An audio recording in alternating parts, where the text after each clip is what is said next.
السلام عليكم، كيف دايرين؟ لاباس عليكم؟ تنتمنى تكونوا كاملين بخير وعلى خير، وتنتمنى تكونوا في احوال جيده. بالنسبه للفيديو ديال اليوم ان شاء الله غادي نوجدوا فيه وصفه اللي هي سهله وسريعه وغنيه للبشره ديالنا. يعني ضروري خصنا نعتنيو بالبشره تاعنا.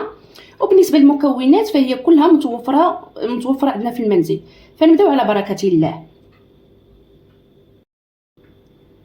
بالنسبه للمكونات اللي غادي نحتاجو في هذه الوصفه، هي الصراحه راه سهله وموجودين متوفرين عندكم في المنزل.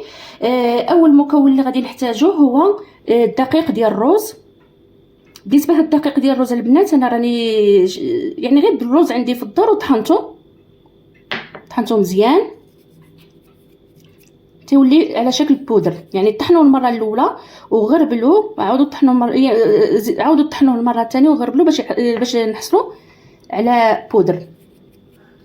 وبالنسبه لهاد الفوائد ديال هذا الدقيق الروز البنات، هو تيساعد على تقشير الجلد الميت وتخفيف من حب الشباب، لانه تيحتوي على فيتامينات المجموعه ديال بي اللي تساعدنا على مقاومه الحب الشباب.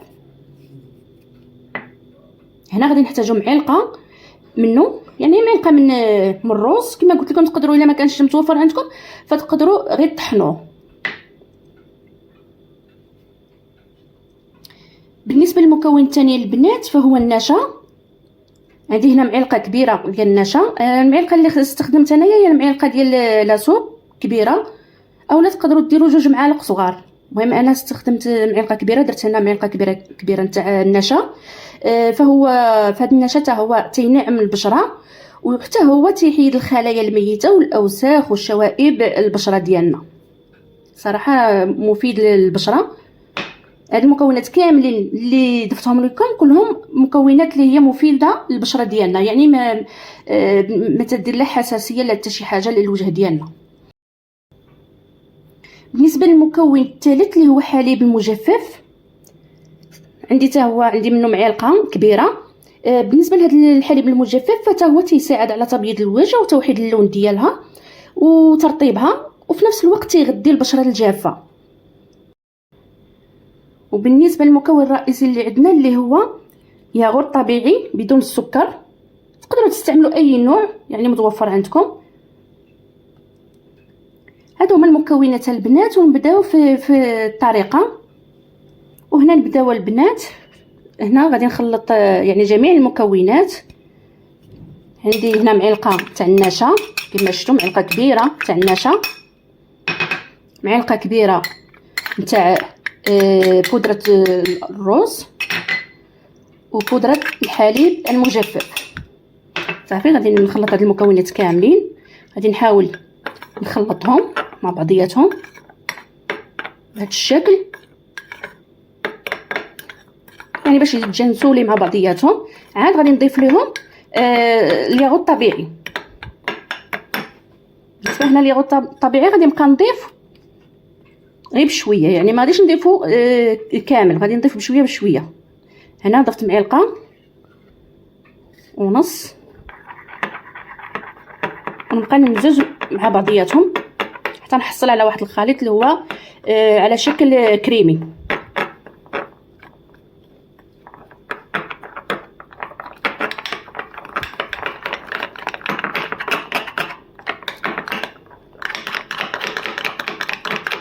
غادي نحاول نحرك مزيان باش يتجانسوا ليا مع بعضهم كما تشوفوا. غادي نضيف واحد شويه، غادي نزيد واحد شويه كما شفتوا. هنا راني زدت واحد المعلقه من الياغورت الطبيعي. صافي غادي نخلط الخليط ديالي مزيان وغادي نضيفوه على البشره نتاعي. واهم حاجه البنات، البشره نتاعك نتاع الوجه خاصها ضروري تغسليها هي الاولى وتنقيها وتنشفيها، عاد ضيفي لها هذا الخليط، يعني باش يكونوا المسامات ديال الوجه ديالنا يكونوا مفتوحين باش يعطينا واحد النتيجه اللي هي جيده. كما شفتوا البنات الخليط ديالي ها هو واجد.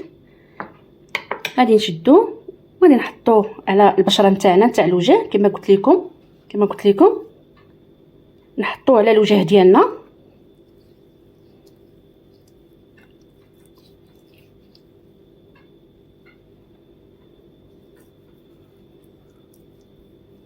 يعني بنفس الطريقه غادي ديروها على الوجه ديالكم.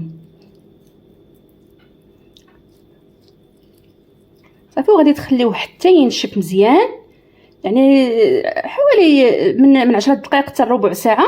خليوه حتى ينشف مزيان، عاد نغسلوا الوجه ديالنا بالماء عادي ونمسحوه، ومن بعد نقدروا نرشوا الوجه ديالنا بما ورد، او لا عندك شي كريمه اللي هي ديال ترطيب الوجه تقدري تستعملي الكريمه. انا تنستعمل ما ورد، غادي نوريكم ما ورد اللي تنستعملو. صافي غادي نخليها على يدي حتى ينشف، ومن بعد غادي هانتوما البنات، هانتوما البنات كما قلت لكم تتغسلوا الوجه ديالكم مزيان، نقيوه ومن بعد نشفوه، عاد ضيفوا له هاد الخلطه هذه. صراحه راه زوينه بزاف، خصوصا حنا في فصل الصيف وراكم عارفين مع البحر ومع الشمس يعني تتكون حاره بزاف. هاد الوصفات هما اللي ينفعوا.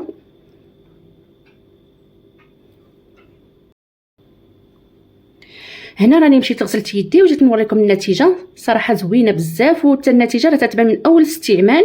يعني الوصفه راها زوينه البنات، غير جربوها. وكما شفتوا راه المكونات ديالها كلها راه متوفره وموجوده. بالنسبه للروز الا ما كانش متوفر عندكم فراه تقدروا تشدوا غير معلقه ولا جوج معالق وطحنوهم، يعني ما كاينش شي مشكل ولا شي حاجه تخرجي تشريها، ولا كلشي راه متوفر عندنا في المنزل. صافي هنا كما راكم تشوفوا النتيجه. وانا راني مشيت وضعت الوصفه على الوجه ديالي وجيت نكمل معكم الفيديو، وغسلت يدي باش نوريكم النتيجه. صافي كي توضعيها في الوجه ديالك خليها حتى تنشف مزيان، عطيها يعني على الاقل ربع ساعه، خليها حتى تنشف مزيان، ومن بعد غسلي وجهك نشفيه ودهنيه يا اما بكريم كما قلت لكم كريم ترطيب الوجه، اولا بما ورد. انا صراحه تنستعمل ما ورد، هذا هو اللي تنستعملو، صراحه زوين. وصلنا لنهايه الفيديو. تتمنى الفيديو ينال اعجابكم، وإلا عجبتكم الوصفه وجربتوها ما تنسونيش بكومونتير، واخا يكون فيه غير وريده ولا قليم يعني ما تنسونيش. وما تنسونيش عاوتاني حتى باللايك وبالاشتراك. وشكرا لكم على المشاهده، والى اللقاء مع فيديو جديد.